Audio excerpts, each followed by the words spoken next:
Hello students, आपण magnetic material या चॅप्टरची study करत आहोत आणि या चॅप्टरच्या लास्ट पार्टमध्ये आपण पोहोचलेलो आहोत. या आधीच्या व्हिडिओमध्ये आपण फेरोमॅग्नेटिक मटेरियलबद्दल स्टडी केला. त्याचा डोमेन स्ट्रक्चर काय होतो, त्याची डोमेन थिअरी काय असते, जेव्हा मॅग्नेटिक फील्डच्या आतमध्ये ठेवण्याच्या आधी तो फेरोमॅग्नेटिक मटेरियल कसा असतो आणि मॅग्नेटिक मटेरियलच्या आतमध्ये ठेवल्याच्या नंतर तो फेरोमॅग्नेटिक मटेरियल कसा होतो ते आपण बघितला होता. बरोबर, बघा मग. तर हा जो फेरोमॅग्नेटिक मटेरियल आहे, हा फेरोमॅग्नेटिक मटेरियलला जर आपण मॅग्नेटिक फील्डच्या आतमध्ये जेव्हा ठेवतो तेव्हा त्याच्या आतमध्ये कोणत्या कोणत्या गोष्टी घडतात, त्याच्या आतमध्ये कोणत्या कोणत्या गोष्टी, कोणती प्रोसेस होतोय, या गोष्टीला आपण एक्सप्लेन करतो एका ग्राफच्या फॉर्ममध्ये. And this graph is called as hysteresis cycle. त्याला काय म्हणतो आपण? Hysteresis cycle. तर आपण जो काही फेरोमॅग्नेटिक मटेरियल आहे, ज्याला आपण एक्सटर्नल मॅग्नेटिक फील्डच्या आतमध्ये ठेवल्याच्या नंतर त्याच्या मधामध्ये काय काय चेंजेस येतात, कसं कसं चेंजेस येतात, याबद्दल आपण आज स्टडी करणार आहोत. बरं, मी या आधीच्या व्हिडिओमध्ये तुम्हाला सांगितलं होतं त्याप्रमाणे फेरोमॅग्नेटिक मटेरियलला जर आपण मॅग्नेटिक फील्डमध्ये ठेवलं तर त्यावेळी त्याला जर का समजा आपण मॅग्नेटिक फील्डच्या बाहेर काढलं तर तो जो काही फेरोमॅग्नेटिक मटेरियल आहे त्या फेरोमॅग्नेटिक मटेरियलचा मॅग्नेटायझेशन लॉस होत नाही. म्हणजे त्या फेरोमॅग्नेटिक मटेरियलचा मॅग्नेटायझेशन काय असतो, त्यामध्ये प्रेझेंट असतो. म्हणूनच फेरोमॅग्नेटिक मटेरियल हा मॅग्नेटकडे स्ट्रॉंगली अट्रॅक्ट होतो. क्लिअर? हे गोष्ट लक्षात असेल तर ह्याच गोष्टीवरून आपण आज हिस्टेरिसिसची स्टडी करणार, म्हणजे हिस्टेरिसिस सायकलची स्टडी करणार. क्लिअर? आता बघा काय होतो हिस्टेरिसिस सायकल आणि काय आहे याचा फिनॉमिना. व्हेरी सिंपल कन्सेप्ट आहे. तुम्हाला फक्त जो तुम्हाला ग्राफ दिसत आहे बोर्डवरती, हा ग्राफ जर आलं तर ह्या ग्राफला एक्सप्लेन करता आलं म्हणजे याचा तुम्हाला हिस्टेरिसिस सायकल येऊन जाईल. क्लिअर? चला बघा, तर काय होतं हिस्टेरिसिस सायकल. तर today we have to explain the ferromagnetic material in the presence of external magnetic field by using hysteresis cycle. कसं यूज करून आपण त्याला एक्सप्लेन करू हिस्टेरिसिस सायकलचा. तर बघा, कन्सिडर अ रॉड. मी एक रॉड कन्सिडर केलो and is placed in a solenoid, आणि त्याला मी एका सोलेनाइडच्या आतमध्ये ठेवलो. आता एक रॉड, आयरनचा रॉड असं समजू, जो फेरोमॅग्नेटिक मटेरियल आहे, आणि त्याला जर मी एक्सटर्नल म्हणजे सोलेनाइडच्या आतमध्ये जर ठेवलो तर अशा वेळी जेव्हा मी ह्या सोलेनाइडमधून करंट पास करेन तेव्हा याच्या आतमध्ये एक मॅग्नेटिक फील्ड तयार होईल आणि त्या मॅग्नेटिक फील्डमुळे ह्या रॉडच्या आतमध्ये सुद्धा मॅग्नेटिक फील्ड तयार होईल. तर ह्या रॉडच्या आतमध्ये किती मॅग्नेटिक फील्ड तयार व्हायला पाहिजे हे डिपेंड असते एक्सटर्नल मॅग्नेटिक फील्डच्या इंटेन्सिटीवर, आणि ती एक्सटर्नल मॅग्नेटिक फील्डची इंटेन्सिटी आपण डिनोट करतो एचने. म्हणजे जेवढा एच जास्त असेल तेवढी ह्या मॅग्नेटिक मटेरियलच्या म्हणजेच फेरोमॅग्नेटिक मटेरियलच्या आतमध्ये मॅग्नेटिक फील्ड इंड्यूस्ड होईल. तर ते जे काय बाहेरची एक्सटर्नल मॅग्नेटिक फील्ड जिची इंटेन्सिटी एच आहे तो एच, आणि ह्या रॉडच्या आतमध्ये तयार होणारी मॅग्नेटिक फील्ड म्हणजे इंड्यूस्ड होणारी मॅग्नेटिक फील्ड म्हणजे बी, ह्या दोघांच्या मधामधला रिलेशन आपण एका ग्राफच्या फॉर्ममध्ये शो करतो. आणि त्या दोघांचा रिलेशन शो करण्यासाठी ज्या ग्राफचा आपण यूज करतो त्या ग्राफला म्हटले जाते हिस्टेरिसिस लूप. तर कसं असेल तर इकडे आहे मॅग्नेटिक फील्ड आणि इकडे काय घेतलं मी मॅग्नेटिक फील्ड इंटेन्सिटी. ही मॅग्नेटिक फील्ड इंटेन्सिटी जे एक्सटर्नल मॅग्नेटिक फील्डमुळे तयार होत आहे आणि ही मॅग्नेटिक फील्ड जे ह्या मॅग्नेटिक मटेरियलच्या आतमध्ये इंड्यूस्ड म्हणजे फेरोमॅग्नेटिक मटेरियलच्या आतमध्ये इंड्यूस्ड होत आहे. क्लिअर? तर बघा, फेरोमॅग्नेटिक मटेरियलच्या आतमध्ये इंड्यूस्ड होणाऱ्या मॅग्नेटिक फील्ड इंटेन्सिटीमुळे मॅग्नेटिक फील्ड कसे इंड्यूस्ड होतो. तर बघा, आपण काय केला, सुरुवातीला या असं समजा की ह्या सोलेनाइड मधून करंट पास होत नाहीये, मीन्स एक्सटर्नल मॅग्नेटिक फील्ड ही अब्सेंट आहे. In the absent of external magnetic field, जर एक्सटर्नल मॅग्नेटिक फील्डच नसेल तर ऑब्विसली एच राहणार का? एच राहणार नाही. म्हणून आपण कन्सिडर करू की सुरुवातीला हा जो काही तुमचा फेरोमॅग्नेटिक मटेरियल आहे, ह्या फेरोमॅग्नेटिक मटेरियलच्या आतमध्ये जी मॅग्नेटिक फील्ड आहे ती मॅग्नेटिक फील्ड किती असेल? 0, ज्याला मी ओ पॉइंटने डिनोट केलो. म्हणजे बाहेर मॅग्नेटिक फील्डच नाही तर त्याच्या मॅग्नेटिक फेरोमॅग्नेटिक मटेरियलच्या आतमध्ये सुद्धा मॅग्नेटिक फील्ड इंड्यूस्ड होणार नाही. म्हणजे बाहेर एच नसल्या कारणामुळे फेरोमॅग्नेटिक मटेरियल फेरोमॅग्नेटिक मटेरियलच्या आतमध्ये इंड्यूस्ड होणारे मॅग्नेटिक फील्ड 0 असेल, म्हणून मी त्याला ओव्हर डिनोट केलं. आता मी ह्या सोलेनॉइड मधून काय पाठवतोय, करंट. करंट पाठवल्यामुळे ह्या सोलेनॉइडच्या आतमध्ये मॅग्नेटिक फील्ड तयार होईल. मॅग्नेटिक फील्ड तयार झालं म्हणजे याचा अर्थ एच तयार झालं. मी हळूहळू करंटला इन्क्रीज करेन म्हणजे याचा अर्थ एक्सटर्नल मॅग्नेटिक फील्ड इन्क्रीज होईल आणि एक्सटर्नल मॅग्नेटिक फील्ड इन्क्रीज झाल्या कारणामुळे एच सुद्धा इन्क्रीज होईल. ऑब्विसली एच इन्क्रीज झाला म्हणजे याचा अर्थ ह्या फेरोमॅग्नेटिक मटेरियल हा मॅग्नेटाइज होणे सुरू होईल आणि याच्या आतमध्ये मॅग्नेटिक फील्ड तयार होईल. जसं जसं बाहेर एच इन्क्रीज होईल तसं तसंच मॅग्नेटिक याच्या आतमधले मॅग्नेटिक फील्ड सुद्धा काय होत जाईल, इन्क्रीज. तर जसं जसं मॅग्नेटिक फील्ड इन्क्रीज झालं, मॅग्नेटिक इंटेन्सिटी इन्क्रीज झाली, तसंच तसंच मॅग्नेटिक फील्ड इंटेन्सिटीमुळे मॅग्नेटिक फील्ड सुद्धा काय होत जाईल, इन्क्रीज. आणि असे इन्क्रीज होत होत ती कोणत्या पॉईंटपर्यंत पोहोचेल, ए पॉईंटपर्यंत. जेव्हा ती मॅग्नेटिक फील्ड ए पॉईंटपर्यंत पोहोचलेली असेल त्यानंतर तुम्ही कितीही जरी का समजा करंट इन्क्रीज केला आणि एचला कितीही जरी इन्क्रीज जरी केलं तरी या पॉईंटच्या नंतर मॅग्नेटिक फील्ड इन्क्रीज होणार नाही. आणि या पॉईंटच्या नंतर जर मॅग्नेटिक फील्ड इन्क्रीज होत नसेल म्हणून या पॉईंटला म्हटले जाते सॅच्युरेशन पॉईंट. काय म्हणतो आपण, सॅच्युरेशन पॉईंट. त्यानंतर आपण काय करणार, ए पॉईंटवर पोहोचल्याच्या नंतर हा जो काही इथे फ्लो होणारा करंटला आपण स्टॉप करणार. ऑब्विसली इथून फ्लो होणारा करंट जर स्टॉप झाला म्हणजे याचा अर्थ याच्या आतमध्ये तयार होणारे मॅग्नेटिक फील्ड, आतमध्ये म्हणजे सोलेनॉइडच्या आतमध्ये तयार होणारे मॅग्नेटिक फील्ड हे 0 होईल. ही जेव्हा हळूहळू 0 होईल म्हणजे ऑब्विसली एच ची व्हॅल्यू काय होईल, 0. तर एच इथपर्यंत गेल्याच्या नंतर एच काय होणार आहे, 0.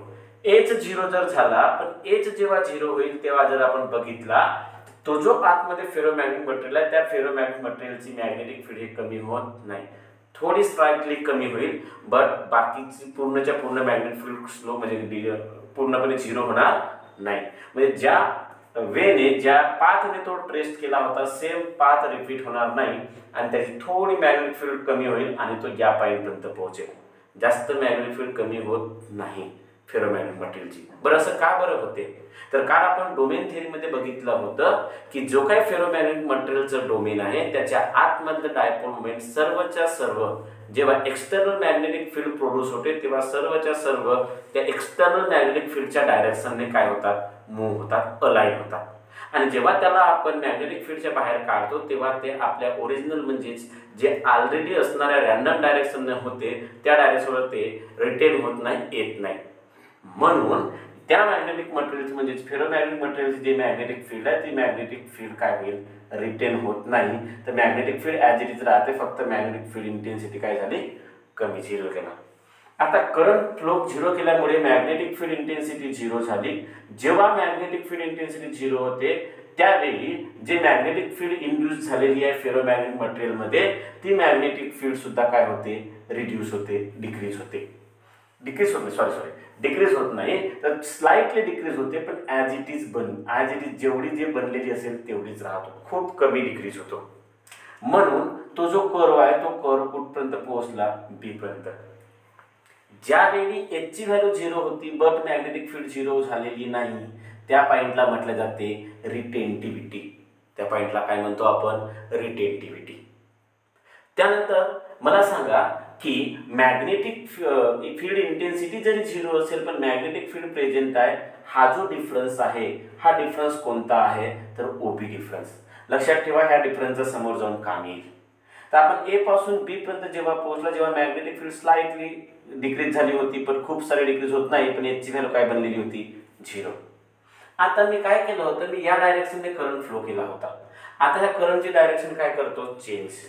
करंटची डायरेक्शन चेंज झाली म्हणजे याचा अर्थ असा की ती तयार होणारी मॅग्नेटिक फील्डची डायरेक्शन चेंज होईल आणि मॅग्नेटिक फील्डची डायरेक्शन चेंज झाल्या कारणामुळे एच ची डायरेक्शन चेंज होईल.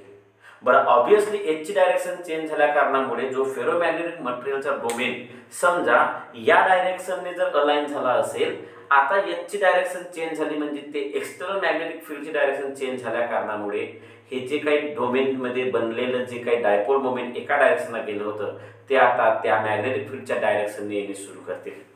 आणि जेव्हा ते डायरेक्ट मॅग्नेटिक फील्डच्या डायरेक्शनने येणे जेव्हा सुरू करतील तेव्हा त्यांचा जो डोमेन आहे तो डोमेन जो जायंट डोमेन बनला होता म्हणजे मोठा डोमेन बनला होता तो आता डिस्टॉर्ट होईल आणि कोलॅप्स होईल.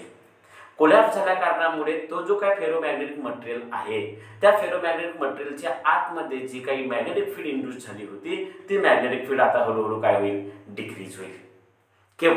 जेव्हा मॅग्नेटिक एक्सटर्नल मॅग्नेटिक फील्डला मी रिव्हर्स केलो त्यावेळी जो काही मॅग्नेटिक मटेरियल आहे म्हणजे फेरोमॅग्नेटिक मटेरियल आहे त्याच्यामधलं डोमेनची डायरेक्शन डोमेनमध्ये असणारा डायपोल मोमेंटची डायरेक्शन चेंज होत होती म्हणून तिथली मॅग्नेटिक फील्ड काय होत गेली, डिक्रीज. आणि डिक्रीज होत होत अशा वेळी एक वेळ येईल की हा जो एच आहे हा 0 पासून निगेटिव्ह डायरेक्शनला अपोजिट डायरेक्शन म्हणजेच निगेटिव्ह डायरेक्शनला जेव्हा जाईल तेव्हा एक पॉईंट असा येईल की जे काही मटेरियलच्या आतमध्ये असणारे मॅग्नेटिक फील्ड एकदम काय होऊन जाईल, 0 होऊन जाईल. काय होऊन जाईल, 0. जेव्हा मॅग्नेटिक मटेरियलच्या आतमधली जे मॅग्नेटिक फील्ड म्हणजेच फेरोमॅग्नेटिक मटेरियलच्या आतमधली मॅग्नेटिक फील्ड 0 होईल आणि जो काही मॅग्नेटिक फील्डचा पाथ आहे तो बी पासून सी पर्यंत ट्रेस्ड होईल. हा जो सी पॉइंट आहे ह्या सी पॉइंटला म्हटले जाते कोर्सिव्हिटी. काय म्हटले जाते, कोर्सिव्हिटी. तर हा जो सी पॉइंट आहे ज्याच्यावरती ती मॅग्नेटिक फील्ड येऊन थांबेल ज्यावेळी तुमचा मॅग्नेटिक फील्ड जे आहे ते कोणत्या डायरेक्शनने आपण पाठवतो, मॅग्नेटिक फील्ड इंटेन्सिटी आपण कोणत्या डायरेक्शनने पाठवतो, निगेटिव्ह डायरेक्शनने. अशा वेळी हा जो पॉइंट आहे ह्या पॉइंटला काय म्हणतो आपण, कोर्सिव्हिटी.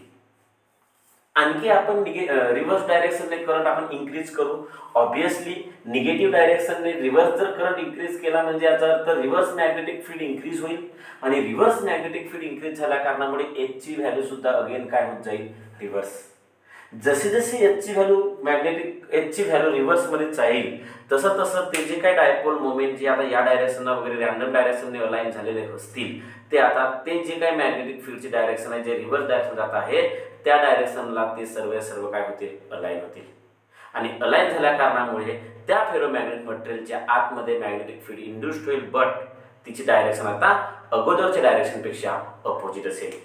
म्हणून हा जो काही कोर्सिव्हिटी आहे तिथून जे काही मॅग्नेटिक फील्ड आहे ती रिव्हर्स डायरेक्शनने इन्क्रीज होत जाईल आणि कुठपर्यंत पोहोचेल, डी पॉइंट पर्यंत पोहोचेल. कुठपर्यंत पोहोचेल, डी. जसं इनिशियली जो पॉइंट ए पर्यंत पोहोचला होता आणि ए पासून सी पर्यंत आलं तसंच हा पॉइंट सी पासून कुठपर्यंत गेला, डी पर्यंत.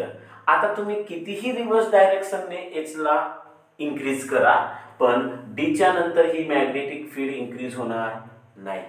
म्हणजे रिव्हर्स डायरेक्शनने मॅग्नेटिक फील्ड इन्क्रीज होणार नाही. दिस इज द लास्ट पॉइंट. म्हणून या पॉइंटला म्हटलं जाते saturation point. In opposite direction का बरं म्हटला की या साईडला जसं सॅच्युरेशन तयार झालं तसंच या साईडला सुद्धा काय तयार होईल, सॅच्युरेशन तयार होईल. त्यानंतर आपण काय केला, जो रिव्हर्स डायरेक्शनने जाणारा करंट होता त्या करंटला हळूहळू डिक्रीज केलं. डिक्रीज केल्याच्या नंतर त्याला आपण एकदम 0 केलं. रिव्हर्स डायरेक्शनच्या करंटला 0 केल्या कारणामुळे जी एच ची व्हॅल्यू होती जी रिव्हर्स डायरेक्शनला गेलेली होती ते अगेन काय होईल, 0. आणि ज्यावेळी ते 0 होईल तेव्हा ही मॅग्नेटिक फील्ड स्लाइटली चेंज होईल, जास्त चेंज होणार नाही आणि ती अगेन रिटर्न कोणत्या पॉइंटवर पोहोचेल, ई. हा डीई पॉइंट जो आहे हा सुद्धा रिटेंटिव्हिटी पॉइंट म्हणूनच ओळखला जाईल. या पॉइंटला सुद्धा काय म्हटलं जाईल, रिटेंटिव्हिटी बट इन रिव्हर्स डायरेक्शन किंवा अपोजिट डायरेक्शन. यावेळी जेव्हा ही काही ई पॉइंट रिटेंटिव्हिटी म्हणजेच रिव्हर्स डायरेक्शन किंवा अपोजिट डायरेक्शनची रिटेंटिव्हिटी तयार झाली अशा वेळी एक गोष्ट लक्षात ठेवा की ओबी जो डिस्टन्स आहे म्हणजे हा जो डिफरन्स आहे हा डिफरन्स आणि ओई डिफरन्स हा सेम राहतो. म्हणजे ओबीचा डिफरन्स म्हणजे जेव्हा हा 0 होतो जेव्हा जेवढी मॅग्नेटिक फील्ड राहतो अशीच जेव्हा वेळी रिव्हर्स डायरेक्शनचा एच 0 होईल तेव्हा ही सुद्धा मॅग्नेटिक फील्ड तेवढीच असेल. म्हणजे हा डिफरन्स आणि हा डिफरन्स कसा असेल, सेम असेल.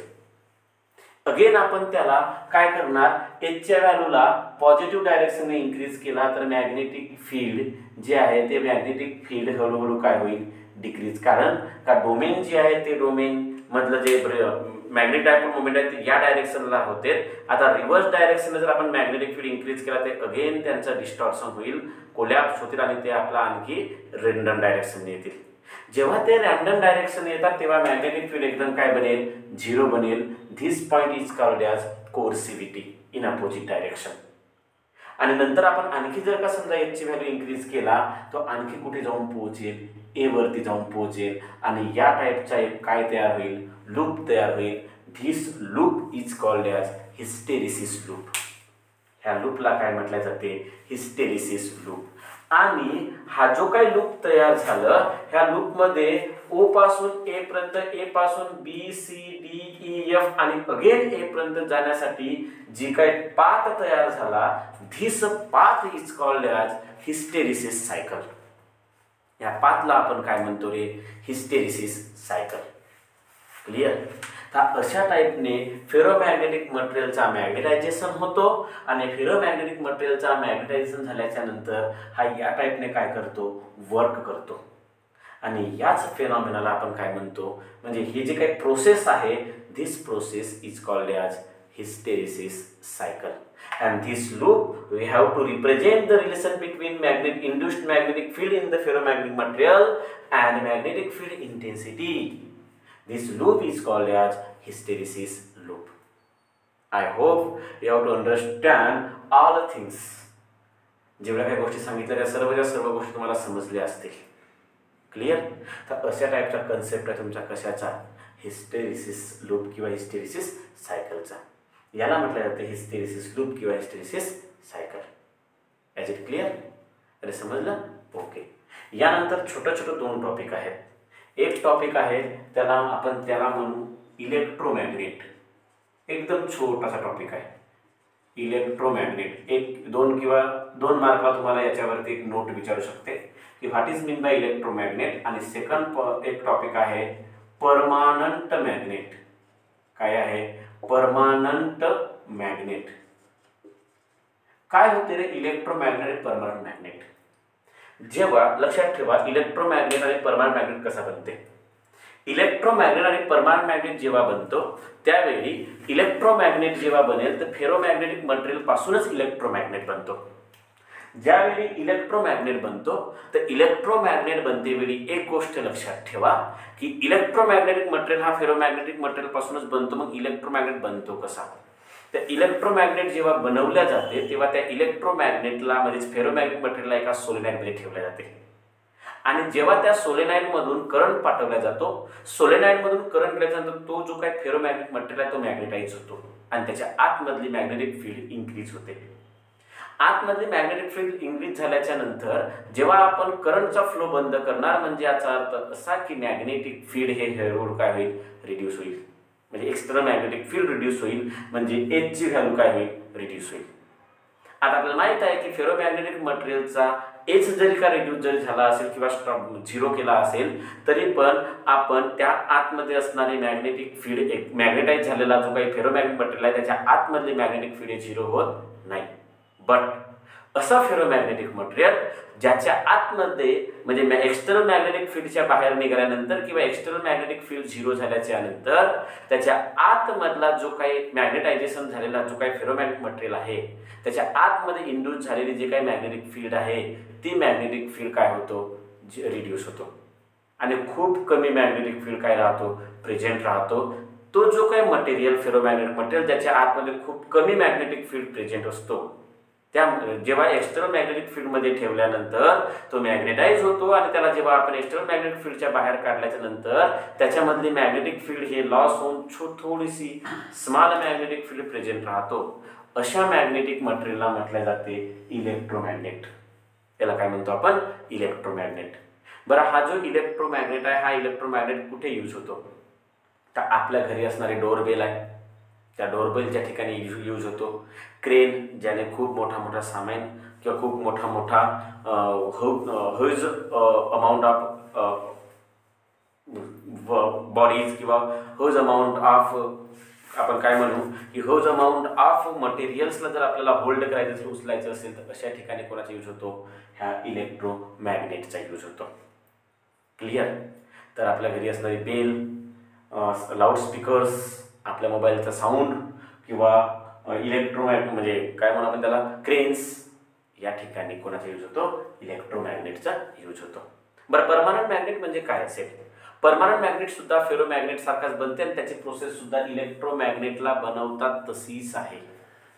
फक्त डिफरन्स एवढा आहे की परमानंट मॅग्नेट जो आहे तो परमानंट मॅग्नेट हा असा मॅग्नेट असेल की ज्याच्या आतमध्ये म्हणजे ज्या फेरोमॅग्नेटिक मटेरियलला जर आपण एक्सटर्नल मॅग्नेटिक फील्डमध्ये ठेवलं, एक्सटर्नल मॅग्नेटिक फील्डमुळे त्याच्या आतमध्ये म्हणजे फेरोमॅग्नेटिक मटेरियल हा मॅग्नेटाइज होईल आणि त्या फेरोमॅग्नेटिक मटेरियलच्या आतमध्ये मॅग्नेटिक फील्ड इंड्यूस्ड होईल। ज्यावेळी त्याच्यामध्ये जे एक्सटर्नल मॅग्नेटिक फील्ड आहे त्या एक्सटर्नल मॅग्नेटिक फील्ड आपण जर झिरो केलं तर तो जो फेरोमॅग्नेटिक मटेरियल आहे त्या फेरोमॅग्नेटिक मटेरियल मधली मॅग्नेटिक फील्ड जे इंड्यूस झालेली आहे ते इंड्यूस झालेली मॅग्नेटिक फील्ड जर लॉस होत असेल आणि ते हळूहळू रिड्यूस होऊन व्हेरी स्मॉल मॅग्नेटिक फील्ड तयार होत असेल आणि तसं झाल्यानंतर तो जो फेरोमॅग्नेटिक मटेरियल उरेल ज्याच्यामधली मॅग्नेटिक फील्ड हे रिड्यूस झालेली असेल त्याला आपण इलेक्ट्रोमॅग्नेट म्हणतो। आणि ज्यावेळी त्याच्या मधामधली मॅग्नेटिक फील्ड हे रिड्यूस होणार नाही, जेवढी मॅग्नेटिक फील्ड तयार झाली असेल नियर अबाउट थोडी कमी होईल पण नियर अबाउट तेवढीच मॅग्नेटिक फील्ड ही प्रेझेंट असेल अशा मॅग्नेटिक फील्डला आपण म्हणतो परमानंट अशा फेरोमॅग्नेटिक मटेरियलला आपण म्हणतो परमानंट मॅग्नेट। काय म्हणतो आपण? Permanent magnet. तर इलेक्ट्रोमॅग्नेट परमानंट मॅग्नेट दोन्ही कन्सेप्ट समजला।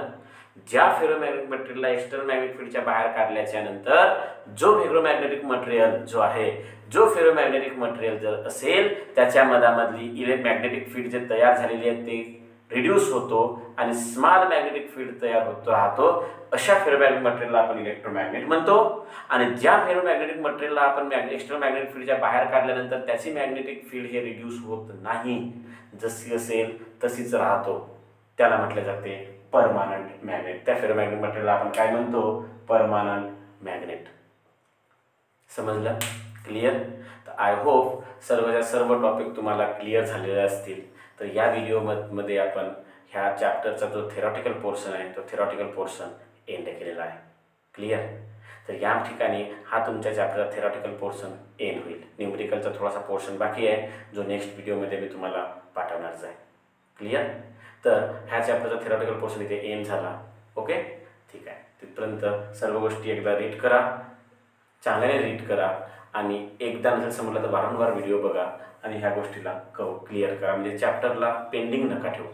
ठीक आहे? ओके, तिथपर्यंत टेक केअर, बाय।